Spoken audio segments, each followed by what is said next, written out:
ആദ്യമായിട്ട് ആ ഭഗവാനും ഭക്തനും തമ്മിലുള്ള ആ സംഗമരംഗമാണ്.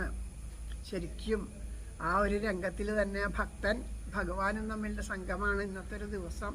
ആ ഒരു പാരായണത്തോട് കൂടിയിട്ട് രാമായണം വായിക്കാൻ സാധിച്ചത് വളരെയധികം ഭാഗ്യം തന്നെയാണ്. ഒരു നല്ല നിമിത്തമാണ്. എന്നും ഗൃഹത്തിലിരുന്ന് ഈ രാമായണം വായിക്കാനായിട്ട് ഭഗവാൻ അനുഗ്രഹിക്കട്ടെ എന്ന് പ്രാർത്ഥിക്കണം.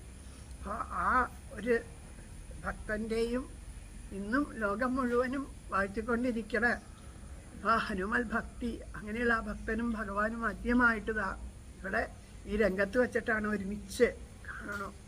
അങ്ങനെ ഹനുമാന്റെ ആ വാക്ക് കേട്ടിട്ട് ഒരു ബ്രാഹ്മണ വേഷം ധരിച്ചിട്ട് അവിടെ വന്നിങ്ങനെ കാണുകയാണ്. അപ്പോൾ ആത്മ തേജസ് കൊണ്ട് ദിക്കുകളെയൊക്കെ പ്രകാശിപ്പിക്കുന്നവരെ കണ്ടപ്പോൾ ആദിത്യ ചന്ദ്രന്മാരാണോ ഈ മൂന്ന് ലോകത്തിൻ്റെ സൃഷ്ടാക്കളാണ് എന്നുള്ള കാര്യങ്ങളൊക്കെ അദ്ദേഹത്തിന് കാരണം